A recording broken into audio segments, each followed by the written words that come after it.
सो ये लेक्चर जो है मैं रिकॉर्ड कर रहा हूँ रिक्रूट्स के लिए, जो स्पेशली यूपी पुलिस में इधर दे आर रिक्रूट कॉन्स्टेबल्स और रिक्रूट एसआई। और ये लेक्चर जो है परटेंस टू वेपन्स थ्योरी एग्जाम। जो आउटडोर में एग्जामिनर्स आते हैं अन्य बटालियन से या अन्य जनपद से आपका एग्ज़ाम लेने के लिए, तो वो वेपन्स थ्योरी से रिलेटेड क्या क्या क्वेश्चंस आपसे पूछ सकते हैं और उसका जवाब आपको क्या देना है। तो बाकी काफ़ी चीज़ें आप लोगों ने अपने ट्रेनिंग के दौरान पढ़ ली होंगी, आपके उस्तादों ने पढ़ाई होंगी, तो उनको थोड़ा सा ब्रशअप करूँगा मैं। और इसके अलावा जो है कुछ क्वेश्चंस मैं आपसे शेयर करूँगा और उनके आंसर्स भी शेयर करूँगा। तो इससे होपफुली आपको जो है आउटडोर एग्जाम्स में काफ़ी मदद मिलेगी। तो जो इस बार का आपका कोर्स बुकलेट है, कोर्स बुकलेट के हिसाब से आपके वेपन्स थ्योरी के वेपन्स को कुछ 7 ग्रुप्स में बांटा गया है। तो जो 7 ग्रुप्स हैं उसमें नंबर 1 ग्रुप है, उसमें आता है .22 इंच राइफ़ल, SLR, AK-47 और AKM, और उसके अलावा 7.62 SLR, उसके अलावा 5.56 इंसास। ये तो पहला ग्रुप हो गया आपका। तो पहले ग्रुप में आपकी टोटल 4 राइफल्स हैं। सेकेंड ग्रुप जो आपका है उसमें LMG है, जिसमें 5.56 mm इंसास LMG और उसके अलावा 7.62 mm SLR LMG। Third group है उसमें हाई एक्सप्लोसिव 36 ग्रेनेड दिया गया है। और फोर्थ ग्रुप है उसमें 9 mm कार्बाइन। फिफ्थ ग्रुप है उसमें 9 mm पिस्टल, इसके साथ साथ PLP, PMF और ग्लॉक पिस्टल। सिक्स्थ ग्रुप है उसमें 2 इंच मोर्टार है, MP5 है और स्नाइपर राइफल। और जो लास्ट ग्रुप है उसमें आपका 5.56 into 30 mm Amogh carbine, 5.56 into 45 mm multi calibre rifle और 12 बोर का pump action gun, 51 mm mortar, 40 mm UBGL, GP25। तो ये मोटा मोटा आपका जो वेपन्स थ्योरी में कुल वेपन्स आपको दिए गए हैं जो आपको प्रिपेयर करने हैं। तो इन सारे वेपन्स के अलावा मैं आपको 303 के बारे में भी एक छोटा सा लेक्चर दूंगा, क्योंकि ये राइफ़ल आपके साथ पूरे 6 महीने ट्रेनिंग में रही है, तो इससे एक खास जुड़ाव रहता है। हम लोगों ने भी ट्रेनिंग की थी, तो ये राइफ़ल जो है उससे हमारा काफ़ी जुड़ाव हो गया था। तो इसके बारे में मैं आपको कुछ बताऊंगा। तो शुरू करते हैं हम लोग पहले ग्रुप में .22 इंच राइफल्स। ओके, तो सबसे पहले मैं आपको बताऊंगा कि हर वेपन्स के से रिलेटेड क्या क्या क्वेश्चंस पूछ सकते हैं एग्जामिनर, और फिर जो मैं छोटा सा 5-10 मिनट का एक लेक्चर दूंगा इस पर, तो उसमें आपको इन सारे क्वेश्चंस के जवाब मिल जाएंगे। तो .22 इंच राइफल से रिलेटेड क्वेश्चन सबसे पहले तो एग्जामिनर इसका नाम ही पूछता है।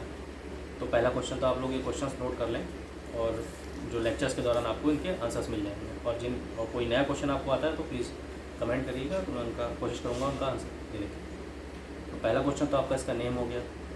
सेकंड क्वेश्चन है कि .22 इंच राइफल का दूसरा वेरिएंट कौन सा है। एक वेरिएंट तो आपको पढ़ाया जाता है, दूसरा वेरिएंट भी इसका होता है, वो भी आपको लेक्चर में बताऊँगा।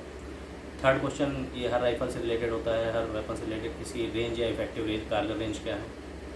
फोर्थ होता है कि इसका .22 इंच राइफल से रिलेटेड कि इसको रिम फायर राइफल क्यों बोलते हैं। फिफ्थ क्वेश्चन इसका है, पांचवा क्वेश्चन, कि इसका जो बॉल है, राउंड है, वो अन्य राइफल्स के एमुनिशन से क्यों डिफ़र करता है, डिफरेंट क्यों है। छठा हो गया कि इसकी, ये भी हर वेपन्स में पूछा जाता है कि चाल क्या है इसकी। सातवां क्वेश्चन हो गया कि इसका कैलिबर या इसका कार्ट्रिज ये क्या है। फिर हो गया कि किस तरीके के टारगेट में यूज होता है। उसके अलावा .22 इंच राइफल से रिलेटेड हो गया कि .22 इंच राइफल और 303 में क्या अंतर है, और डिफरेंट टाइप्स ऑफ राइफल्स क्या होते हैं। तो ये .22 इंच शुरू करते हैं। ओके, तो .22 इंच राइफल पर आते हैं। तो सबसे पहले इसके 2 वेरिएंट होते हैं। पहला वेरिएंट जो आपको पढ़ाया जाता है वो होता है राइफल नंबर 2 Mark 4।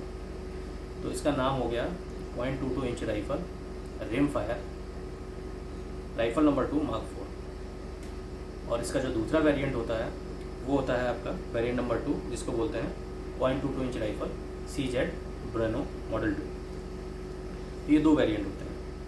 अब क्वेश्चन आता है कि .22 इंच राइफल को रिम फायर क्यों बोलते हैं। रिम फायर इसलिए बोलते हैं क्योंकि इसका जो फायरिंग पिन होता है वो कार्टेज के रिम पर स्ट्राइक करता है। अब .22 इंच जो राइफल होती है उसका कार्टेज भी डिफरेंट टाइप का होता है। अन्य एमुनिशन से ये डिफर ऐसे करता है कि इसके जो रिम होता है, पेंदी के साइड में जो चारों तरफ रिम होता है, तो उसके रिम में प्राइमर होता है। प्राइमर का मतलब प्राइमरी एक्सप्लोसिव। तो एक कोई भी बुलेट को जब आप फायर करते हैं, राउंड पे जब फायरिंग पिन स्ट्राइक करती है, तो फायरिंग पिन सबसे पहले जो है प्राइमर जो होता है उस पर स्ट्राइक करती है। तो वहाँ पर क्या होता है, उसकी स्ट्राइकिंग से सबसे पहले प्राइमर इग्नाइट होता है, वो जलता है। वो जब इग्नाइट होता है तो उसके इग्निशन से फिर सेकेंडरी आपका जो एक्सप्लोसिव होता है अंदर, तो वो एक्सप्लोड करता है। उसके एक्सप्लोड करने से फिर जो बुलेट है वो बैरल से बाहर निकलता है।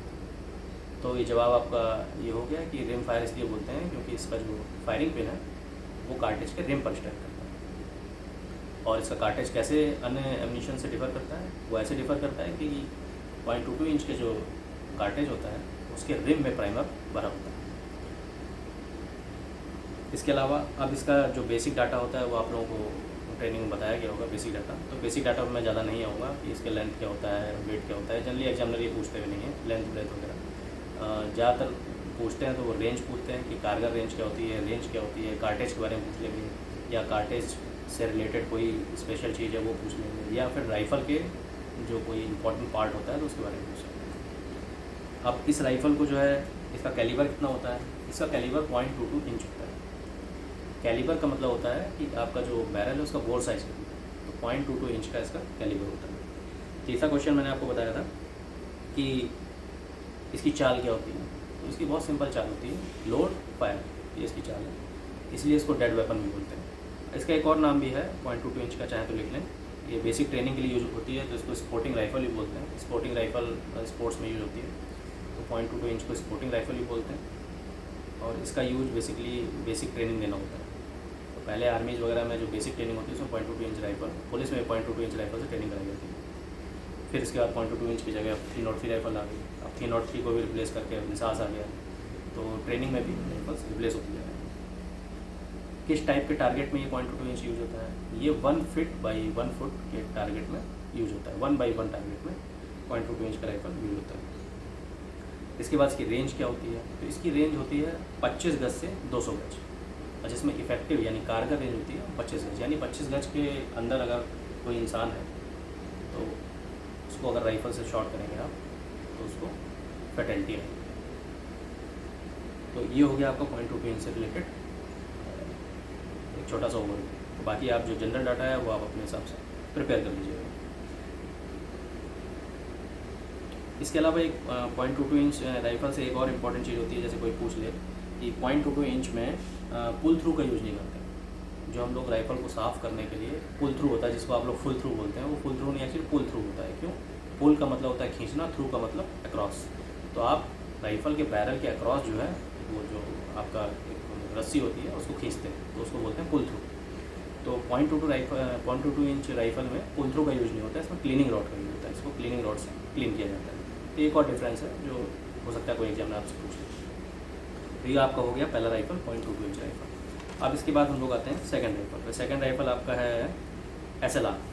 ओके, तो SLR राइफल है, इसको बोलते हैं 7.62 mm self loading rifle into 51 mm।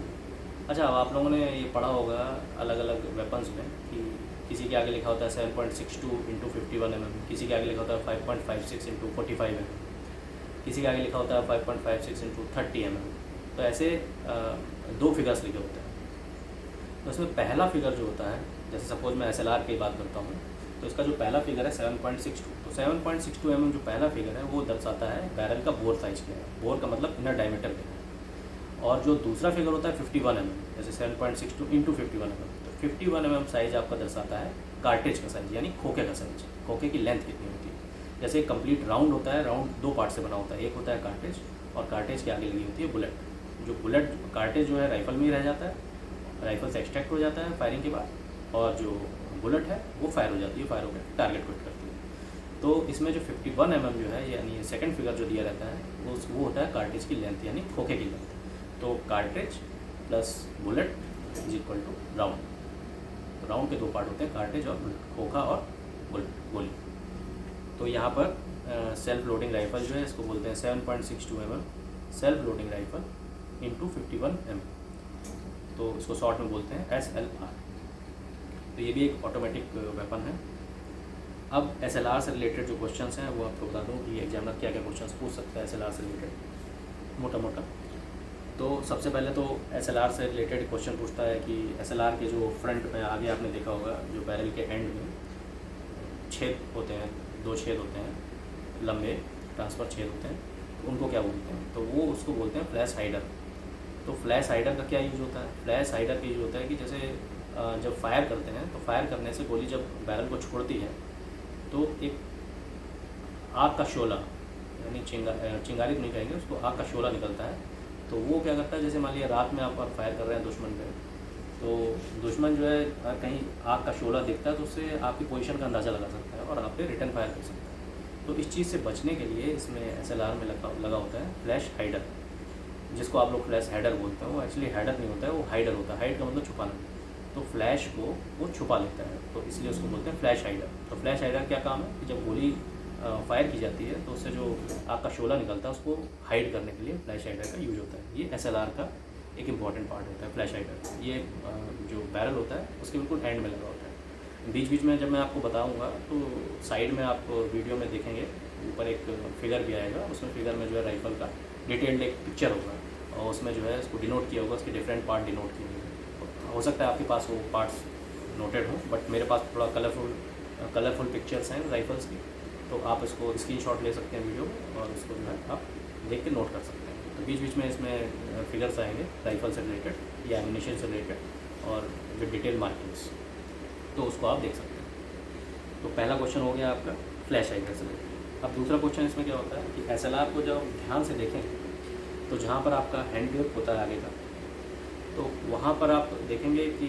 जो लोहे का जो सिस्टम होता है उसके ऊपर, तो उसमें ऐसे करके ग्रुप्स बने होते हैं इस तरीके से, यानी लहर की तरह ग्रुप्स बने होते हैं। तो उन ग्रुप्स को क्या बोलते हैं? वो ट्रांसफर्स ग्रुप्स होते हैं और उनका काम, वो सैंड ग्रुप्स भी बोला जाता है। उनका काम जो होता है कि जैसे रेतीले इलाके में आप फायर कर रहे हैं तो जो रेत उसके ऊपर जमा होती है वो ट्रांसफर्स ग्रुप से आके नीचे चली जाती है, तो उस पर राइफल पर रेत जमा नहीं होती है। तो ये सैंड ग्रुप्स या ट्रांसफर्स ग्रुप्स जो होते हैं वो SLR की खासियत है, क्योंकि ये रेतीले इलाकों में जनरली SLR क्या है कि हमारा जो पाकिस्तान से सीमा थी, जो राजस्थान वाली सीमा हो गई, तो उसमें पूरा डेजर्ट है, तो सैंडी एरिया है, और ऊपर जो हमारा जो जम्मू कश्मीर वाली सीमा है वो पूरा स्नोई एरिया है, क्योंकि वहाँ बर्फ़ पड़ती है, पहाड़ी एरिया है। तो सैंड और स्नोई, तो इन कंडीशंस में राइफल को यूज़ करने के लिए, तो इसमें स्पेशली ये जो SLR है ये सैंडी रीजन्स में यूज़ होती थी, तो इसलिए उसमें सैंड ग्रुप्स बने होते हैं। और यही जब आप अंदर उसको जब खोलेंगे उसके पार्ट को, उसको डिसअसेंबल करेंगे, तो उसके अंदर भी आपका जो पार्ट्स होते हैं, तो उसमें जैसे ब्रीच ब्लॉक आपको जो पूरा होता है, तो उसमें आप देखेंगे तो उसमें भी सैंड ग्रुप्स बने होते हैं, उसमें भी अंदर जो है झिल्ली कटी होती है, उसको सैंड ग्रुप्स बोलते हैं। तो दूसरा क्वेश्चन ये हो गया आपका। तीसरा क्वेश्चन इससे रिलेटेड आएगा कि इसका जो है आपका मैगजीन कैपेसिटी कितनी होती है। तो मैगजीन कैपेसिटी इसकी होती है 20 राउंड्स पर मैगजीन। अब इसमें 20 राउंड्स जैसे ही आप बोलेंगे तो उसमें तुरंत अगला क्वेश्चन करेंगे एग्जामिनर कि सैंडी एरिया में अगर हम राइफल यूज़ कर रहे हैं तब मैगजीन में कितने राउंड मारेंगे। तो 20 राउंड तो नॉर्मली, और सैंडी एरिया में जब यूज करते हैं तो उसमें 15 राउंड्स भरे जाते हैं, तो उसमें 15 राउंड्स भरे जाते हैं। अच्छा, अब 15 राउंड्स क्यों भरे जाते हैं? 15 राउंड्स इसलिए भरे जाते हैं कि जब आप 5 राउंड की जगह छोड़ेंगे तो मान लिया अगर सैंड मैगजीन में घुस भी रही है तो राउंड से होते हुए वो नीचे इकट्ठी होगा और नीचे से जो गैस निकलने के लिए एक छेद होता है मैगजीन, उससे वो नीचे निकल जाएगा। अगर पूरा पैक्ड रहेगी मैगजीन तो हो सकता है वो राउंड के बीच में सैंड फंसी रहे और राउंड को लोड होने में दिक्कत आए, तो इसलिए उसमें कम राउंड भरे जाते हैं। 15 राउंड्स भरे जाते हैं सैंडी रीजन में, और नॉर्मली 20 राउंड्स इसकी कैपेसिटी होती है वो भरी जाती है। इसके अलावा ये पूछा जाता है कि इसमें इसका मजल वेलोसिटी क्या है। मजल वेलोसिटी जनरली एग्जामिनर पूछते नहीं है, लेकिन हो सकता है अभी जो आपकी इंपॉर्टेंट राइफल्स है, सपोज SLR हो गया, इंसास हो गया, तो मजल वेलोसिटी पूछ सकते हैं। तो इसकी मजल वेलोसिटी होती है वो 300 यार्ड्स, यानी 300 मजल वेलोसिटी उसकी 2700 फीट पर सेकेंड। और जो मैं 300 यार्ड्स बोल रहा था वो होती है इसकी इफेक्टिव रेंज, यानी कारगर रेंज। अब अगला क्वेश्चन ऐसे होता है कि इसकी इफेक्टिव रेंज तो आपकी 300 यार्ड्स होती है, 300 गज होती है, इसकी टोटल रेंज क्या होती है? तो टोटल रेंज होती है, रेंज एक फिगर होता है जो 2 पॉइंट्स को डिनोट करता है। रेंज का मतलब होता है एक पॉइंट से लेके दूसरे पॉइंट तक। तो इसका जो इफेक्टिव रेंज हो गया, कारगर रेंज हो गया, वो तो हो गया आपका अप टू 300 यार्ड्स, यानी 300 गज तक। और उसके अलावा जो टोटल रेंज होती है वो होती है इसकी 200 गज से लेकर 600 गज तक, यानी आप गोली फायर करेंगे तो 600 गज तक गोली जाएगी और कोई इंसान खड़ा होगा तो उसको कुछ ना कुछ नुकसान पहुँचाएगी। अब 300 गज जो कारगर रेंज होती है उसमें मतलब अगर 300 गज के अंदर आदमी खड़ा होगा या अप टू 300 गज खड़ा होगा तो उसको अगर गोली लगी तो उसकी मृत्यु निश्चित है। अगर वाइटल पार्ट्स पे लगी तो उसको मरना निश्चित है, और अगर पैर में हाथ में लगी तो एक्सेस ब्लीडिंग की वजह से वो मर सकता है। तो ये हो गया इसकी कारगर रेंज। इसके बाद होता है इसका जो ऑटोमेटिक राइफल्स होती हैं उसका आपसे रेट ऑफ फायर पूछा जाता है। तो SLR का जो रेट ऑफ फायर है वो 2 तरीके का रेट ऑफ फायर है। एक तो जब आप एक स्लो रेट ऑफ फायर होता है, एक रिपीटेटिव रेट ऑफ फायर होता है। तो स्लो रेट ऑफ फायर में 5 राउंड्स पर मिनट इसका स्लो रेट ऑफ फायर होता है, और रिपीटेटिव रेट ऑफ फायर होता है इसका 20 to 30 राउंड्स पर मिनट। तो आप नोट कर सकते हैं। इसके अलावा पूछते हैं कि इसमें SLR में ग्रुप्स कितने कटे होते हैं। तो इसमें टोटल 6 ग्रुप्स कटे होते हैं। इसका जवाब है 6 groups. Pouch MO, pouch MO एक बहुत ही इंपॉर्टेंट टर्म है जो जनरली एग्जामिनर पूछ लेते हैं। पाउच एमओ का मतलब होता है कि कोई भी राइफल आप अगर इशू कराते हैं अपने नाम पे तो उसके साथ आपको कितना एमिनिशन मिलता है, मैगजीन प्लस राउंड, वो बोलते हैं पाउच एमओ। पाउच एमओ यानी आप जो पाउच पहन के, बैंडोलिया पहन के चलते हैं तो उसमें कितने राउंड्स आप रखते हैं और कितनी मैगजीन्स रखते हैं। तो SLR का पाउच एमओ होता है 6 मैगजीन्स और 100 राउंड्स, यानी आपको 6 मैगजीन SLR के साथ इशू होती है आपके नाम पे और 100 राउंड्स इशू होते हैं। तो ये हो गया इसका पाउच एमओ। इसके बाद SLR से रिलेटेड एक क्वेश्चन पूछते हैं कि इसमें किस तरीके का ऑपरेशन होता है। हर ऑटोमेटिक राइफल का एक ऑपरेशन होता है। जैसे आपको मैंने बताया था 0.22 इंच का लोड फायर, तो इसका जो ऑपरेशन होता है short stroke piston operated gas operation system. यानी शॉर्ट स्ट्रोक, छोटा स्ट्रोक होता है इसमें, फिर इसके बाद इसमें एक पिस्टन होता है, वो पिस्टन से ऑपरेट होती है गन, और जो आगे गैस निकलती है और गैस से पिस्टन पीछे आता है, और उसके बाद जो है गोली बाहर निकलती है और जो खोखा होता है वो एक्सट्रैक्ट हो जाता है, इजेक्ट हो जाता है। तो ये पूरा ऑपरेशन होता है short stroke piston operated gas operation system. इसके बाद इसमें SLR से रिलेटेड एक क्वेश्चन पूछते हैं, क्योंकि ये सैंडी एरिया में यूज होता है तो इसमें रोकें बहुत पड़ती हैं। तो किस किस तरीके की रोकें पड़ती हैं SLR में, ये आपसे पूछा जाएगा। तो इसमें रोकें पड़ती है, पहली रोक तो होगी मिस फायर, यानी आपके जो कार्टेज है उसमें कुछ कमी है, कार्टेज कह रहा हूँ, राउंड में कुछ कमी है तो वो मिस फायर हो जाता है कभी भी राउंड। दूसरी कमी होती है कि इसमें गैस की कमी होती है। तो जैसे आगे गैस की कमी हो गई तो उससे रोक पड़ जाती है, राइफल रुक जाती है। यानी गैस की कमी होगी तो वो इजेक्ट नहीं हो पाएगा, राउंड इजेक्ट नहीं हो पाएगा तो राइफल रुक जाएगी। तीसरी कमी होती है इसकी गर्दीले या रेतीले इलाके की, मतलब रोक जो तीसरी होती है गर्दीले या रेतीले इलाके की रोक, यानी रेत घुस गई उसके अंदर उससे राइफल रुक जाती है। तो 3 तरीके की रोक इसमें मिली पाई जाती है। अब ये पूछ सकते हैं एग्जामिनर कि SLR चलाने के लिए कितनी तरीके की पोजीशंस आप एक्वायर कर सकते हैं। तो ये बहुत सरल है। इसमें क्या होता है, सबसे पहले नीलिंग पोजीशन होती है, जिसमें आप नीज के बल पे एक नीज ज़मीन पर, दोनों नीज ज़मीन पर रख के नीलिंग पोजीशन लेते हैं। नीलिंग पोजीशन के बाद फिर आपकी होती है स्क्वाटिंग पोजीशन, जिसमें आप दोनों पैर से फैला के और हल्का सा नीचे अपने आप को प्रेस करके पोजीशन लेते हैं, वो स्क्वाटिंग पोजीशन होती है। फिर इसके बाद होती है आपकी सिटिंग पोजीशन, जिसमें आप बैठ पे फायर कर सकते हैं। उसके बाद होती है आपकी स्टैंडिंग पोजीशन। तो 4 तरह की पोजीशन होती है, नीलिंग, स्क्वाटिंग, स्टैंडिंग और सिटिंग, ये 4 पोजीशन होती है। फिर ये हो गया आपका पोजीशंस हो गया। ट्रांसफर्स ग्रुप्स के बारे में मैंने आपको बता ही दिया कि सैंड से बचाने के लिए ट्रांसफर ग्रुप्स होते हैं, और जो आपका अंदर स्लाइडर जो होता है ब्रिज ब्लॉक में, स्लाइडर में सैंड ग्रुप्स होते हैं। इसका जो कार्टेज होता है उसको बोलते हैं 7.62 mm × 51 mm रिमलेस कार्टेज, जिसमें रिम नहीं होता है, विदाउट रिम कार्टेज होता है। जैसे 0.22 इंच राइफल में क्या होता है, रिम होता है, रिम में आपका प्राइमर भरा होता है, यहाँ पर रिमलेस कार्टेज होता है।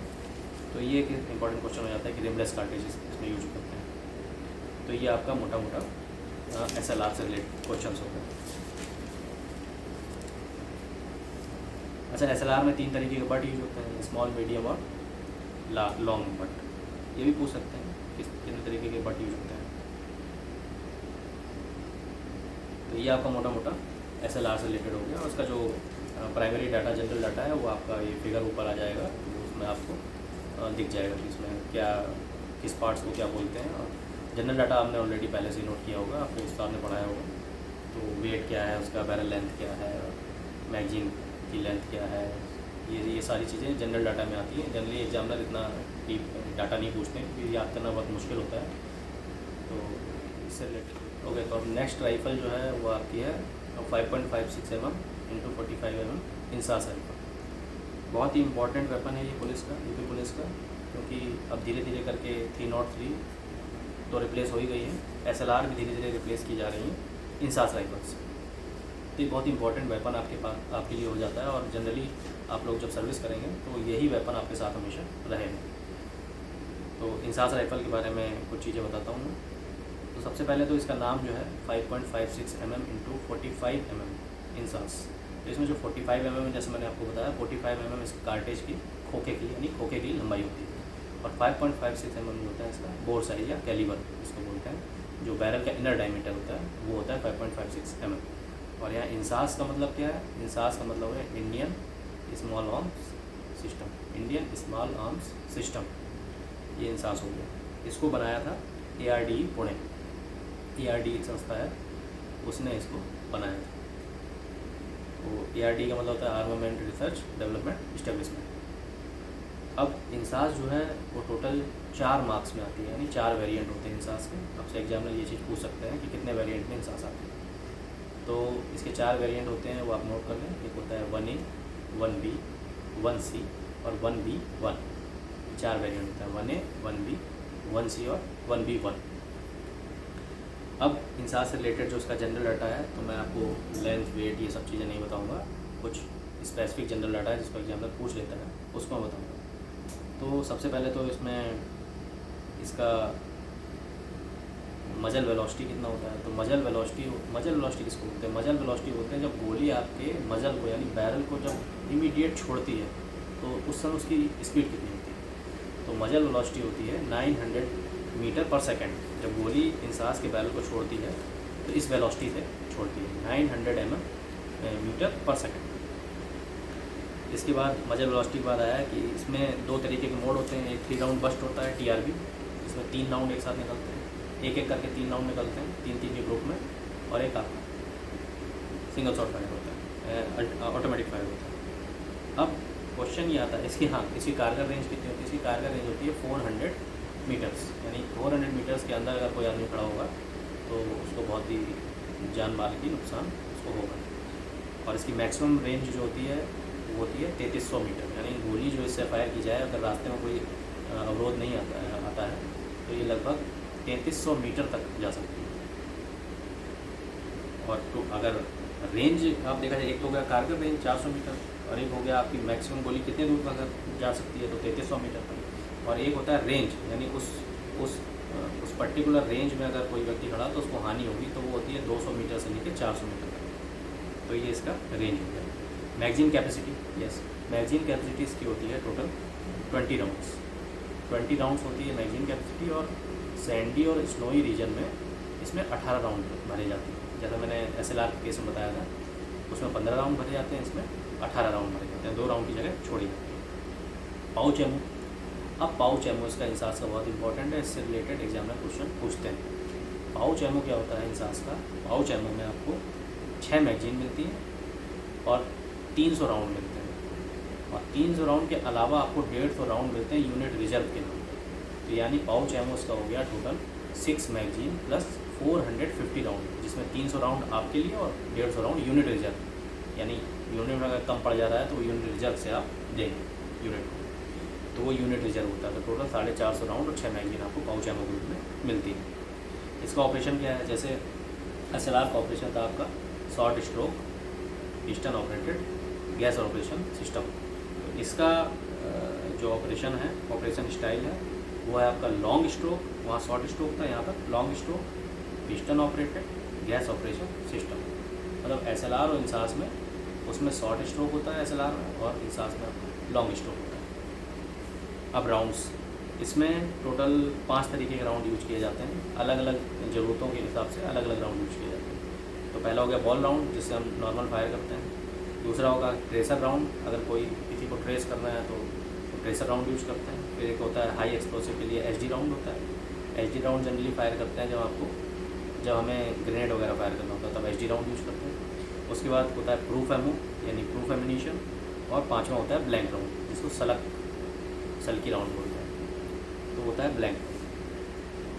इसके बाद इसका जो है गया आपका साइक्लिक रेट ऑफ फायर पूछ लेते हैं। साइक्लिक रेट ऑफ फायर होता है 600 to 650 राउंड पर मिनट, ये साइक्लिक रेट ऑफ फायर होता है। अब ये तो इंसास का मोटा मोटा आपको मैंने बता दिया कि क्या इसका जनरल डाटा और क्या इससे रिलेटेड कुछ तथ्य हैं। इसके अलावा इंसास की चाल पूछते हैं। इंसास की चाल थोड़ा सा टिपिकल है क्योंकि ये टोटल 8 इसमें स्टेप्स होते हैं जो साइक्लिकल चलते रहते हैं। तो सबसे पहले आप राइफल को लोड करेंगे, तो पहला होगा लोड, फिर उसके बाद लोड करने के बाद आप कॉकिंग हैंडल को आगे करते हैं, तो लोड के बाद आगे होता है लॉक के बाद होता है कॉक के बाद होता है फायर। तो लोड, लॉक, कॉक, फायर, ये आगे की चाल होगी। और जब एक बार फायर हो गया, अब क्या होगा, अनलॉक के बाद आता है एक्सट्रैक्ट के बाद आता है इजेक्ट, कार्टेज इजेक्ट हो गया, उसके बाद आता है फीड, आप कार्टेज फीड करते हैं। तो आप ये होगी पीछे की चाल। आगे की चाल हो गई लोड, लॉक, कॉक, फायर, और पीछे की चाल हो गई unlock, eject, extract, feed, unlock, extract, eject, feed. तो ये आपकी साइक्लिकल चलता रहता है, ये चाल हो गई आपकी साइक्लिकल। एक बार फिर से बता दे रहा हूँ, नोट कर लें। साइक्लिकल चाल जो होती है load, lock, cock, fire, unlock, extract, eject और फीड। ये एक साइक्लिकल रूप में चाल चलती रहती है, आगे की चाल, पीछे की चाल।